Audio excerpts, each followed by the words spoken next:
Hola, ¿qué tal? Mis amigos, mis hermanos, que la gracia de Cristo les acompañe hoy, mañana y siempre. En este momento vamos a estar realizando un segmento especial. Sí, porque hoy, 22 de octubre, conmemoramos un acontecimiento sumamente importante. Un acontecimiento que, si bien ya hoy no sería un 22 de octubre, sería otra fecha, hoy conmemoramos ese 22 de octubre de hace más de 100 años, 174 años, que sucedió algo sumamente importante. Pero antes de eso vamos a realizar una oración con todos nosotros. Padre Dios, gracias te damos por este día, gracias te damos por la oportunidad que nos has brindado para poder aprender un poco más de tu palabra. Te queremos pedir que tu Santo Espíritu more en nuestros corazones para que hoy que conmemoramos este día maravilloso podamos entender cuál es nuestra parte en este plan de la salvación. Todo lo pedimos no habiendo méritos en nosotros, sino en los méritos de tu Hijo amado Cristo Jesús. Amén. Pues sí, estamos conversando, mi amigo y hermano Henry y mi persona, referente a qué ocurrió un 22 de octubre hace 174 años. Hace 174 años había muchas personas esperando la venida de Cristo, hermano Henry. ¿Tú qué piensas al respecto? Ciertamente tenemos buenos días, buenas tardes, buenas noches a todos mis hermanos y amigos. Es interesante este tema, mi hermano Rubén, porque a través de la historia podemos encontrar que muchas personas han querido siempre comunicarse con Dios. Y este es un tema de bastante importancia porque nos habla del fundamento de nuestra fe, sí, ¿verdad? Y había muchas personas en 1844 que estaban esperando la venida de nuestro Señor Jesucristo, sí, ¿verdad? Y es importante que nosotros hoy más que nunca entendamos este tema. La verdadera comprensión del ministerio de Cristo en el santuario del cielo es el fundamento de nuestra fe. Es interesante que me hayas dicho la fecha del año 1844. En octubre de 1844, queridos amigos, sucedió en México algo muy interesante. En esta fecha, un huracán derribó casas y destruyó campos de cultivos en Tabasco y en Veracruz. En la iglesia de Humanguillo, los gastos se calculaban en 16,000 pesos, de aquellos pesos de antaño. En Jalapa caen fuertes lluvias y se pierden numerosos cultivos. Dice, en Paplanta, las lluvias arrasaron los cultivos de maíz y cañas de azúcar y de vainilla. Sucedieron eventos que cualquiera pudiera decir, ¡fin de mundo! ¡Fin de mundo! Justamente en la fecha de octubre del año 1844. ¿Qué nos puedes decir tú referente a esto? En 1844, según la profecía de Daniel 8:14, que se había investigado durante aproximadamente 10 años, ¿verdad? Se predicaba que el fin del mundo venía. Y había muchas personas que se estaban preparando porque creían bien a la profecía y al sistema profético que se había trazado, ¿verdad? Entonces podemos entender de que estaban sucediendo diferentes cosas a nivel mundial, ¿verdad? Pero también en cierta parte de Norteamérica se estaba predicando la profecía de Daniel 8:14 con gran poder. Es interesante que también en ese año de 1844, en Norteamérica y en México, que se estaban ocurriendo eventos interesantes. Sabemos de que Jesús había dicho guerras y rumores de guerra. ¿Sabías tú que en el año 1844 Estados Unidos había armado una guerra con México porque ahora Texas iba a pertenecer a Estados Unidos? Es decir, las naciones estaban en guerra. Cumplimiento de profecía, habrá guerras y rumores de guerra. Entonces, ¿qué más podemos decir del año 1844, hermano Henry? Vendría el fin. Esa era la predicación que se estaba dando en Estados Unidos. Sin embargo, los gobiernos y también las naciones había bastante tensión, ¿verdad? Como el hermano Rubén está explicando, que había tensiones de guerra. Pero en 1844, podríamos hablar unos 4 o 5 años anteriores, miles de personas, había un despertar de estudiar la Biblia, de estudiar la profecía. La gente estaba abriendo su mente, su corazón, algunos por miedos. Sí. Pero otros también querían interesarse en realidad qué era esa predicación que estaba pregonándose por todo Estados Unidos de Norteamérica, ¿verdad? Cierto. Y normalmente, hermano Rubén, cuando hay una predicación grande en Estados Unidos se da cuenta todo el mundo. Pues sí, hemos sabido desde hace mucho tiempo que la forma como se predicaba era a través de los periódicos, era a través de utilizar el medio impreso, es decir, utilizar los medios que estuvieran en la época. Pero también existían los correos, existían también aquellos mensajeros que llevaban cualquier mensaje que usted quisiera. Usted le decía, por favor, me lleve este documento hasta tal lugar, y hoy también los tenemos, los correos. Acá en Costa Rica tenemos el correo de Costa Rica y usted lo puede enviar a cualquier parte del mundo. En aquel entonces, las personas estaban teniendo conocimiento de esta luz. Años más tarde, se supo de que también en Europa tenían las mismas creencias, de que en el año 1844 estaba ocurriendo algo importante, se estaban cumpliendo profecías importantes. Es decir, cruzando el océano, también creían de que Jesús vendría en la misma fecha. Y no eran solamente personas así como tú y yo, que simplemente nos reunimos acá. Eran miles y miles que se reunían creyendo que Jesús venía en esa fecha. Ciertamente este hombre en Estados Unidos, hermano Rubén, había escudriñado la Biblia, pero no quería predicar el tema porque le daba miedo. Había estudiado versículo tras versículo, era un estudioso, se llamó Guillermo Miller, ¿verdad? Su nombre, un escudriñador bastante exhaustivo, podríamos decir. Y llegó a la conclusión de que 1844 era una fecha decisiva, una fecha entre la cual iba a suceder algo. Y este hombre comienza primeramente a reunirse con ministros y a exponerle el tema y decirle, ¿qué es lo que está pasando? Vean, la profecía comenzó en determinada fecha y termina en 1844. Sí. Y aquí está hablando que iba a ser purificado el santuario. Y esta gente creía que el santuario era la tierra. Entonces podemos darnos cuenta de que habían personas que se dedicaban al estudio de las profecías. La Biblia nos dice que nosotros debemos estar atentos a la palabra profética, que es más segura que cualquier otra cosa, y más en el tiempo que estamos viviendo. Entonces entendemos de que para aquel entonces no solamente Guillermo en español, pero en inglés se le llamaría William Miller, en aquel entonces no solamente era el único que estaba creyendo esto, había mucha gente estudiando acerca de las profecías. Es más, el mismo Isaac Newton había estudiado esa misma profecía. Claro, él le puso otra fecha, él le puso que para el año 2060, ¿sabías tú? El año 2060 es la fecha en la cual Sir Isaac Newton, físico muy reconocido, dijo que iba a venir Cristo para esa fecha, y basado en las 2300 tardes y mañanas, además de los 1260 años. Entonces había muchas personas conmocionadas con esta idea. Pero sabes, algo más aconteció en el año 1844. Todos conocemos la historia de la evolución. ¿Por qué la conocemos? Porque muchos han estado diciéndonos, ¿sabes que en el año 1844 fue cuando se predicó de que el hombre venía del mono? A través de Charles Darwin, ¿no? Él comenzó a predicarlo en la misma fecha. Vemos cómo el mismo enemigo había dicho, ok, si estos están predicando de la venida de Cristo, de que debemos arrepentirnos, entonces el enemigo dijo, vamos a crear otra teoría para llevar a las gentes fuera de esto. Estaba preparando el terreno para que si usted no creía a este anuncio, tenía el otro por el cual también agarrarse. Es decir, estaba preparando el terreno para que la gente ya no creyera más en Dios. Amén. Ciertamente, hermano, nos damos cuenta que en el tiempo cuando Cristo vino, habían ciertas personas estudiosas que no eran del pueblo de Israel, pero que habían conocido las profecías de la venida de Cristo, Sí. ¿verdad? A esto se les llama normalmente los reyes magos, Sí. pero eran reyes del oriente muy estudiosos y habían conocido el tiempo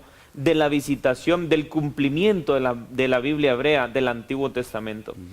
Este hombre, Guillermo Miller, también en su tiempo llegó a escudriñar esta profecía, entre la cual también conmovió al mundo. Estos reyes del oriente en el tiempo de Cristo, cuando vinieron a Israel, preguntaron, ¿dónde está el rey de los judíos? Y el pueblo estaba ciego. ¿Cuál rey de los judíos? No habían conocido las profecías aún teniendo las escrituras. En el tiempo final de la historia también tenemos que tener mucho cuidado. Este tema es de vital importancia. El tema del santuario, la purificación del santuario y todo lo referente a él es de vital importancia porque es ahí donde está trabajando el Rey de Reyes y Señor de Señores, que ahora está como abogado e intercesor. Vamos a leer una lámina en la cual tenemos una información importante acerca de lo ocurrido en el 10º día del 7º mes. Leo. En el 10º día del 7º mes, el gran día de la expiación, el tiempo de la purificación del santuario, el cual en el año 1844, en el 22 de octubre, fue considerado como el día de la venida de Cristo, el día de la venida del Señor. Esto estaba en consonancia con todas las pruebas ya presentadas, como acabamos de decir ahora. Guerras, rumores de guerra, el mundo conmocionado, en México ya había habido este desastre natural, cualquiera podría decir, fin de mundo. Y decían entonces que en esta fecha, los 2300 días terminarían en ese otoño. Y la conclusión era irrebatible. ¿Por qué? Porque todo estaba aconteciendo, el mundo estaba conmocionado y muchos no estaban preparados, porque como decía antes, habían guerras y cuando hay guerra el mundo está conmocionado viendo qué es lo que va a acontecer con dicha guerra. Así sucederá. Jesús dijo que los personajes, los grandes del mundo iban a estar afanados en otras cosas y por eso les iba a agarrar como a ladrón en la noche. Y dicho lo cual, todos los estudiosos de la Biblia, y más aún algunos que no creían en ella, pero por si acaso, estaban allí reunidos en las iglesias, esperando a ver qué iba a acontecer. Pero hay algo interesante que además aconteció. En la parábola de Mateo, capítulo número 25, nos dice de que todas cabecearon. Muchos pastores en las iglesias también decían, eso no es así. Y les decían a las personas, eso no tiene sentido. Metodistas, anglicanos, muchos decían, no vayan tras esos predicadores. Había oposición. Había oposición. Personas que eran expulsadas de las iglesias, pero a ellos no les importaba ser expulsados de las iglesias porque decían, si a los antiguos cristianos los expulsaban, los mataban, ¿qué queda para nosotros? Y vendían sus propiedades. José Bates fue uno de los que vendió todas sus propiedades. Y estaba su esposa y decía, estamos vendiendo todo. Y él decía, es la venida del Señor. ¿De qué nos va a valer todo esto que tenemos? Es el momento de darlo todo por Dios. ¿Qué te parece, mi hermano? Ciertamente había mucha gente que podemos analizar a través de la historia, que dice que los borrachos dejaban de tomar, los fumadores, los adúlteros, los fornicarios, todos estaban dejando sus pecados. Las cantinas se estaban cerrando. Mucha gente por miedo. Ciertamente hay mucha gente que cuando ve algo que se está movilizando a nivel mundial, la gente comienza a buscar la santidad, o a tener miedo a buscar algo mejor, ¿verdad? Para no recibir un castigo. Era lo que estaba sucediendo también en 1844. Ciertas personas se dedicaban a estudiar, ciertas personas se dedicaban a orar fervientemente, a confesar sus pecados porque sabían que algo grande iba a suceder. Correcto. ¿Verdad? Fue un año decisivo porque ¿cuánto tiempo anterior se había predicado ese mensaje? Ya Guillermo Miller tenía 10 años de estar predicando y no solamente en una ciudad, sino que lo invitaban a dar conferencias en diferentes lugares, pero siempre tenía oposición.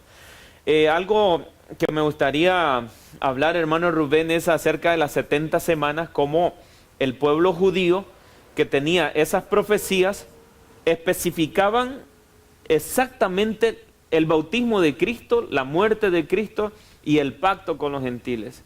Así que hay profecías que hablan específicamente de fechas. Correcto. Y que tienen su cumplimiento. Esta de Daniel 8:14, pueden leerlo en su casa y si tienen alguna duda también pueden escribirnos, pueden comentar también, ¿verdad? Esta profecía de Daniel 8:14 tiene una fecha específica de cuándo se cumplió. Sí, es interesante también referente a esto que me estás comentando acerca de las profecías de Daniel, que no solamente Daniel sabía de esto. Cuando nosotros vamos al santuario, y quiero que veamos una imagen referente al santuario, porque hemos estado diciendo santuario, santuario, santuario. ¿A qué se refería entonces? Vamos entonces a pedirle a nuestros amigos para que nos muestren una imagen acerca del santuario, en donde Dios le dice a Moisés: harásme un santuario, lo dice en Éxodo capítulo 25. Luego de que ya le había dado los mandamientos, le dice: harásme un santuario. Y le pido a mis compañeros que nos puedan colaborar con esto. La imagen donde dice el santuario terrenal y su atrio. Vemos que el santuario había sido diseñado para que el pueblo recordara qué era lo que iba a suceder en el futuro. Es decir, Dios le había dado un santuario para que ellos tuvieran una profecía constante diciéndoles qué iba a acontecer en el futuro. Y de eso también lo sabía Daniel. Daniel era estudioso de las profecías. Dios sabía todo esto y se los fue explicando poco a poco. Vamos a ver. Tenemos en el santuario un atrio. El atrio era grande, sí, grande para nosotros, pudiéramos decirlo. Eran 45 metros de largo, de profundo, por 22,5 metros de ancho, ¿sí? Eso era lo que cubría el atrio. Es decir, lo que ahora llamaríamos la cerca, el vallado, todos estos, los muros del atrio. Luego, internamente teníamos a un altar de sacrificio. Luego del altar de sacrificio seguía algo muy importante, un lavatorio. Allí se debían de lavar todos. Pero después había una parte especial. Una parte especial en la cual las personas, cualquiera del pueblo, no podía entrar. Solo podían entrar los sacerdotes. ¿Y a dónde entraban estos sacerdotes? A un lugar que se le llamaba entonces allí el lugar santo. En ese lugar santo habían ciertas cosas que nosotros debemos de entender. Estaba una mesa, donde esa mesa estaban 12 panes, un pan por cada tribu. Pero no es solamente esto lo que había allí. Había un candelabro. Este candelabro tenía 7 lámparas. Y todo esto tiene su significado, ¿eh? Y entonces, no solamente esto estaba en el lugar santo, sino que también estaba el altar del incienso. Cuando nosotros entendemos acerca de qué era lo que significaba cada cosa, entendemos que primero en la puerta del atrio era amplia, donde nos dice que la salvación era para todas las personas, para que todos los pueblos pudieran allegarse a Dios. Así Dios también te dice a ti: allégate que yo puedo darte la salvación. Luego encontramos el altar de sacrificio. En el altar de sacrificio también encontramos el sacrificio de Cristo. Jesús, el Cordero de Dios, que vino a entregar su vida por cada uno de nosotros. Y todos los días lo repetían. Pablo más adelante nos dice: este es vuestro racional culto, hermano. Y dice además, luego de esto, el sacerdote debía de lavarse. ¿En dónde se lavaba? En ese lavatorio que había diseñado el mismo Moisés. A la entrada de la puerta. Sí, a la entrada de la puerta del tabernáculo. Y entonces, después de allí, pasaba el el sacerdote, y entonces, con un incensario, tomaba del incienso y también rociaba, así con todo el incienso, el humo llenaba todo el tabernáculo. Pero había algo especial. Había un día especial. Un día especial en el cual solamente se entraba allí. Era un solo día, no podías entrar cualquier otro día, mi hermano. Era un solo día. Ese día se le celebraba y se le llamaba el Yom Kippur, que era el día de la expiación, el día de la liberación, el día de la purificación. En ese día se purificaba el santuario. Los milleritas, como así le llamaron a las personas que trabajaban con Guillermo Miller, creían que el Yom Kippur significaba que la tierra iba a ser purificada. Pero, ojo, Dios le había dicho algo a Moisés. Le había dicho: según lo que se te fue mostrado en el cielo. Entonces, parece que algo se nos escapó. Parece que algo no nos cuadra en la historia. ¿Cómo es esto si Jesús murió en el atrio? ¿Qué significaba entonces el atrio? Aquí la tierra. ¿Dónde debe de purificarse con agua el ser humano? Aquí en la tierra. ¿Dónde debemos de purificarnos? ¿Dónde debemos de bautizarnos? Aquí en la tierra. Y por eso todo esto estaba en el atrio. Es interesante cómo el Señor le mostraba la profecía de todo lo que iba a acontecer a través del santuario. Y ver la luz que ilumina el santuario es interesante, mi hermano. Porque luego de eso, en este día especial, pasaban al lugar santísimo. No podían pasar antes, solamente en este día. ¿Y sabes qué más pasaba ese día, mi hermano? Toda persona debía de confesar sus pecados, de haberse arrepentido. Y si no sucedía esto así, esta persona debía ser cortada del pueblo. Cuando el sumo sacerdote pasaba al lugar santísimo, él también debía de llenar todo el lugar santísimo con el incienso, es decir, las oraciones. Es curioso cómo el Señor Jesús también nos dijo, velad y orad. Y no lo dice, oren un poquito y ya, en todo tiempo, para que no caigáis en la tentación. ¿Y qué representa entonces este incienso? Las oraciones de los santos. En el libro de Apocalipsis encontramos todo esto, mi hermano. Amén. En el libro de Hebreos también se nos dice. Pero ¿qué nos puedes decir tú acerca del libro de Hebreos? El libro de Hebreos es como un resumen del santuario del Antiguo Testamento. Algo interesante que estabas hablando, mi hermano Rubén, que cuando el sumo sacerdote entraba una vez al año al lugar santísimo con el incensario, el libro de Apocalipsis dice que el incienso representa las oraciones de los santos. Apocalipsis capítulo 8, versículo 5 en adelante. Sí. Es interesante que cuando el sumo sacerdote estaba dentro, iba a la misma presencia de Dios, y era el lugar donde estaba el arca del pacto, donde estaban los 10 mandamientos. Sí. El mismo sumo sacerdote, que era un hombre, tenía que santificarse, purificarse para poder entrar hasta ese lugar. Pero lo que quiero darte a entender es que el pueblo alrededor del santuario, los que estaban fuera del santuario, era días de ayuno y de oración, de consagración. No, como tú decías, no pasaban orando solamente un minuto, era todo el día. Todo el día. Todo el día. Entonces, el pueblo estaba confesando sus pecados, tenían que ponerse a cuenta unos con otros, ponerse a cuenta con Dios, y si tenían un pecado oculto, ese pecado no le era perdonado, porque ellos tenían que confesar los pecados y ser introducidos en el santuario. Sí. Y es algo interesante, hermano Rubén, que el sumo sacerdote cargaba simbólicamente los pecados de todo el pueblo, así como ahora nuestro sumo sacerdote que está en los cielos, como tú decías, el libro de Hebreos lo explica, y para esto tenemos mucho que hablar. El libro de Hebreos nos habla que tenemos un sumo sacerdote que carga nuestros pecados. Sí. Así que en el santuario terrenal existía un día de oración, un día de ayuno, un día de confesión de pecado, y estando ese día tenían que estar en santidad y delante del Santo de Israel. Es interesante que el mismo Señor le había dado unas leyes específicas. Y vamos a hablar acerca, muy someramente, acerca de 3 fiestas anuales. La primera fiesta era la Pascua. La Pascua era la celebración de la salida de Egipto. Era la primera fiesta. Era la primera fiesta. Y en ese momento, cuando salieron de Egipto, debieron de rociar los dinteles de sus casas con la sangre del cordero. Justamente esto ocurrió cuando Jesús murió. Amén. Él murió justamente un día de la celebración de la Pascua. Y por eso se le llamaba, este era el gran sábado, porque era el sábado ceremonial y también era un sábado semanal. Eso está en el libro de San Juan 19. Es correcto. Amén. Entonces, el Señor Jesús cumplió con esta fiesta de la Pascua. Es interesante que nosotros también entendamos cuando Jesús decía, yo he venido a cumplir, no a abolir.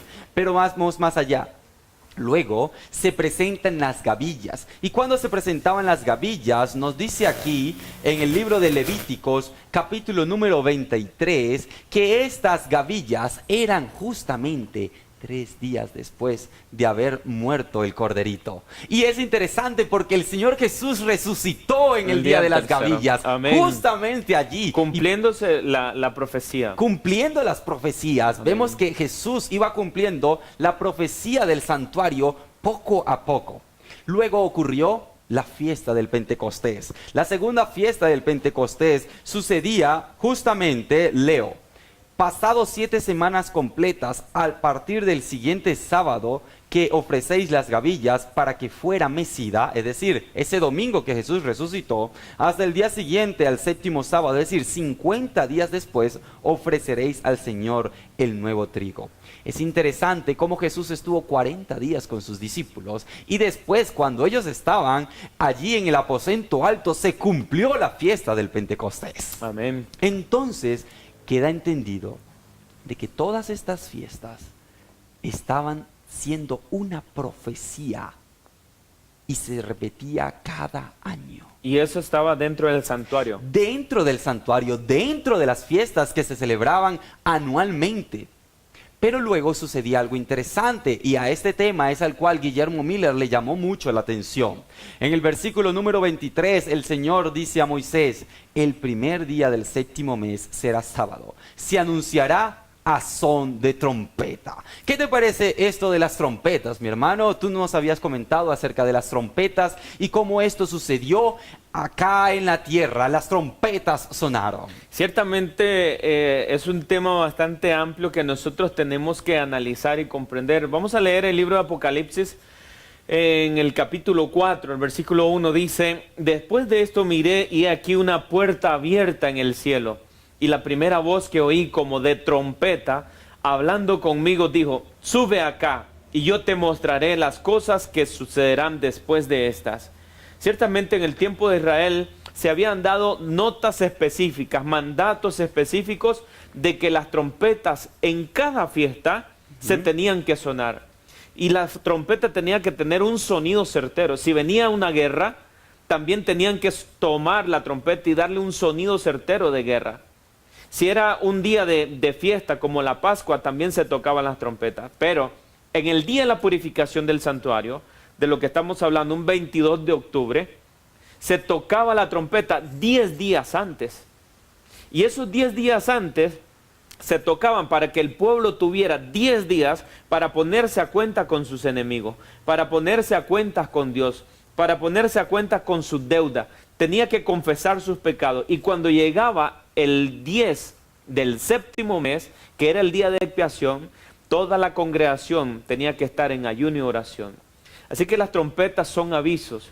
Y estamos ahora nosotros hablando de que Guillermo Miller en el año 1833 comenzó a predicar este mensaje de Daniel 8:14.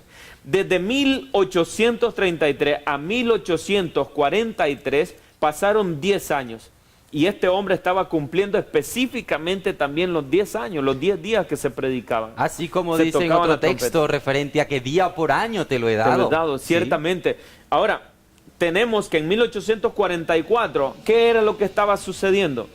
La profecía se estaba cumpliendo, pero había un punto que no habían analizado, que el santuario no era la tierra, como ellos predicaban, que la tierra iba a ser destruida, sino que el santuario era ciertamente el cielo, donde está el templo de Dios. Y eso, hermano Rubén, el Nuevo Testamento es muy específico y nos determina que hay un santuario en el cielo, y el que estaba en la tierra era un tipo, era una semejanza de lo que iba a existir ahora en el cielo.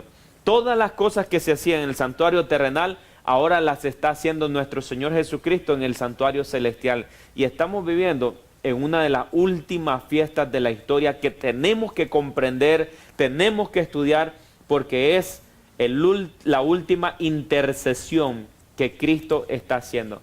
Cuando el sumo sacerdote salía del lugar santísimo, ya no había más intercesor.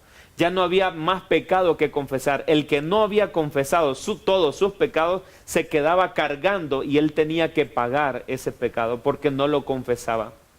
Hoy es tiempo de confesar todos nuestros pecados a nuestro sumo sacerdote que está en los cielos.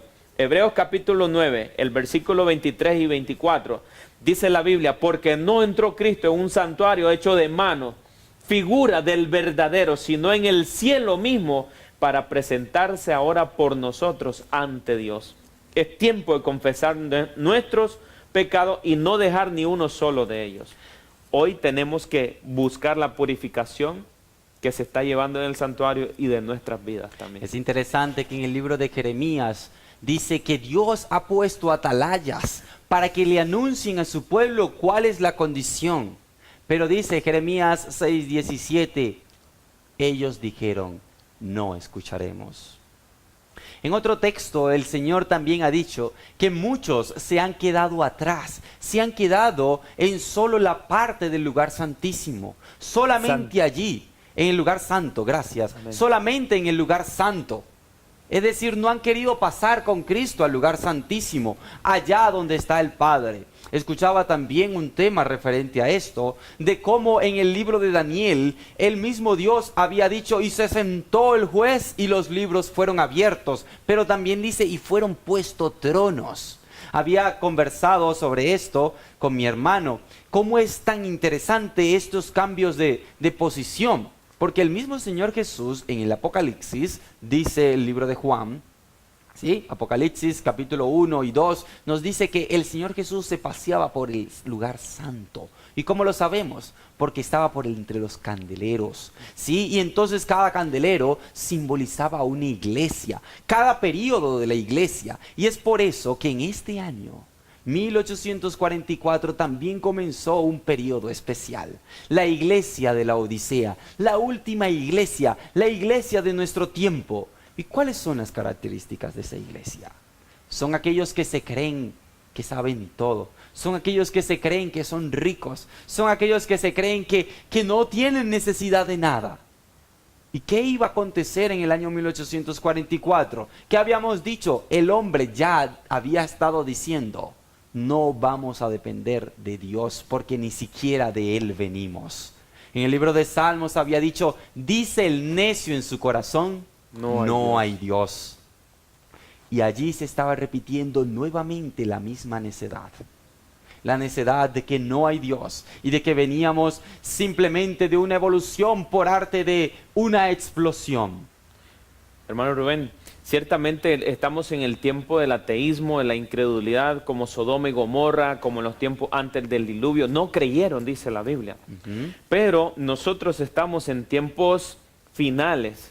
Y algo interesante que quería compartir es que tú hablaste de trono y el juez se sentó.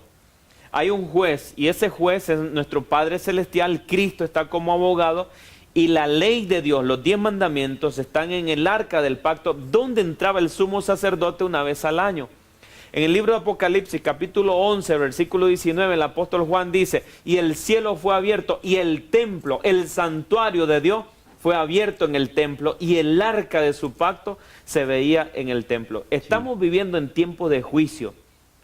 Cristo nuestro abogado, Satanás es el acusador. La ley de Dios son los 10 mandamientos que se está utilizando como regla de juicio. Nosotros somos los acusados y los ángeles son los testigos. Además de eso, queridos amigos y hermanos, eso se llevaba en el santuario terrenal, tiempo de juicio. Y tú hablabas de la Odisea, la última iglesia. La iglesia, la Odisea, su significado tiene como significado redundando, ¿verdad? Tiempo de juicio. Dios está juzgando a su pueblo. Y hoy, más que nunca, debemos de confesar nuestros pecados. La Biblia dice, si confesamos nuestros pecados, Él es fiel y justo para perdonar nuestros pecados y limpiarnos de toda maldad. Interesante. La puerta del santuario era ancha. Cristo en Juan capítulo 10 dice, yo soy la puerta. El cordero que era inmolado en el atrio, Cristo, Juan el Bautista dice, he aquí el cordero de Dios que quita el pecado del mundo. El lavacro que estaba a la puerta de la entrada al santuario, yo soy el agua de vida. El candelabro permanecía encendido día y noche y Cristo dijo, yo soy la luz del mundo. El pan que estaba en el lugar santo, Cristo dijo, yo soy el pan de vida. Cada cosa en el santuario era un simbolismo de Cristo. Ciertamente, Jesús estaba representado en el santuario y no solamente con las cosas que estaban allí.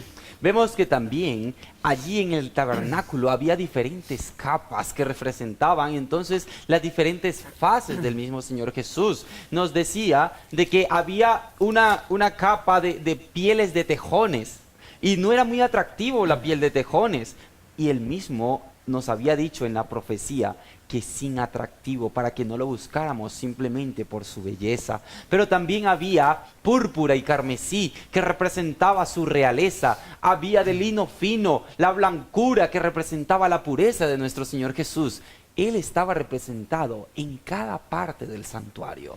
Es más, el mismo hecho de que la mesa fuera de madera de acacia, pero que también tuviera oro recubierto, significaba que Jesús era tanto divino como humano. Es decir, representando la divinidad y la humanidad allí en el santuario, dándonos así a entender que Cristo era tanto lo uno como lo otro al 100%. Amén. Entonces, cuando entra el sumo sacerdote, en el libro de Hebreos encontramos que el mismo Jesús estaba representado por cada sacerdote. Y dice más adelante, tú eres sacerdote para siempre, según el orden de Melquisedec. Amén. Queremos que tú, querido amigo, entiendas esto. Queremos que Jesús ha estado realizando una obra a partir de esa fecha. Queremos que tú entiendas que estamos en el tiempo final y que podemos hoy acercarnos a Él confiadamente, pedirle perdón, ser perdonados, alcanzar la maravillosa gracia de Cristo. Pero como decía mi hermano, si tú hoy no confiesas tu pecado, si tú hoy no oras, si tú hoy no te allegas a Dios, cuando Cristo salga del lugar santísimo, ya nada podrá hacer por ti. Sabes, el que no se purificaba era cortado del pueblo. El Señor dice también que si nosotros le confesamos a Él, no borrará nuestro nombre del libro de la vida. Amén. ¿Por qué? Porque hoy Dios quiere que tú tengas vida y nos ha puesto, ok, Rubén, Henry, los dos están escritos en mi libro, pero si nosotros no nos arrepentimos, seremos cortados del pueblo, seremos borrados del libro. Ciertamente, hermano. Es hoy el momento de aceptar al Señor Jesús para no ser borrados de este libro. Es interesante cómo se va cumpliendo cada cosa. En el tiempo de Noé, la gente no entró al arca y se quedaron afuera, fueron borrados también. Tenían oportunidad, pero no quisieron creer. En el libro de Nehemías capítulo 4, ya para ir finalizando, Nehemías capítulo 4, versículo 20 dice: en el lugar donde oyereis el sonido de la trompeta, reuníos allí con nosotros, nuestro Dios peleará por nosotros. ¿Sabes, querido hermano y amigo? ¿Sabe de dónde se está tocando la trompeta también? Desde el cielo. Dios te está avisando que está en el santuario intercediendo por ti. Y dice, reunidos ahí con vuestro Dios. En el Salmo capítulo 20, la palabra de Dios, hay un texto en el versículo 2, hermano Rubén, que dice... Sí, leo. Te envíe ayuda desde el santuario y desde Sión te sostenga. El Señor nos ha dicho, el mismo Salmo 20 nos dice que Jehová nos va a librar de cualquier problema, pero también eso es como una forma de bendición, una profecía en forma de bendición. Es decir, que desde el santuario, desde el trono de Dios, allí está Jesús y nos envía la ayuda que todos nosotros necesitamos. Él mismo dijo, yo estaré con vosotros todos los días hasta el fin del mundo, mi hermano. Hermano Rubén, cuando tú oras, ¿hacia dónde te diriges? Hacia el santuario. Hacia donde está Cristo. Y si nosotros analizamos las profecías, Cristo está en el lugar santísimo, en el último departamento de intercesión. El Salmo 20, versículo 2 dice que Dios nos envía ayuda desde el santuario. Nuestras oraciones van directas al lugar santísimo, donde está el arca del pacto, donde está Cristo como abogado, donde está el Padre como juez, para tocar nuestros casos, para perdonar nuestros pecados, para limpiarnos de toda maldad. Vayamos a Cristo ahora, que hay oportunidad, que hay tiempo, porque Dios, mis queridos hermanos, dirá un día, hecho está, el que es santo sea santo y el que es sucio sea sucio. Cristo saldrá del santuario y ya no habrá más intercesión. Hoy hay salvación. Hoy hay salvación y hoy Cristo quiere que tú tengas vida y vida en abundancia. Vamos a orar por cada uno de nuestros hermanos que nos han estado observando. Voy a pedir a mi hermano Henry que dirija la oración y que todo esto haya sido para honra y gloria de Dios y también para bendición de cada uno de vosotros. Vamos a orar. Querido Padre que está en los cielos, que estás en el lugar santísimo intercediendo por cada uno de nosotros. Perdona nuestros pecados y también los pecados de tu pueblo, de aquellos que quieren acercarse a tu trono, a tu lugar santísimo donde está el arca del pacto, donde están los 10 mandamientos, donde tú, Señor, llevas nuestros casos y nos purificas y nos limpias. Venimos ante ti, Señor, en esta hora para que nos des humildad, amor y deseo cada día de vivir en comunión con ese lugar. Porque sabemos que Cristo, cuando salga del lugar santísimo, vendrá a traer a su pueblo con poder y gran gloria y con sus millones de ángeles. Señor, estamos viviendo en los tiempos finales. Nos damos cuenta que las profecías se están terminando y que muy pronto Jesús saldrá de ese departamento que es el último. Guárdanos, protégenos y ayúdanos, Señor, cada día a conocer las profecías y a estar atento a esa venida gloriosa. Bendice a todos aquellos que te aman, te buscan y que desean entregar su corazón y sus vidas. En el nombre de Cristo Jesús te lo rogamos todo. Amén. Amén. Que la gracia de nuestro Señor Jesucristo les acompañe hoy, mañana y siempre. Amén.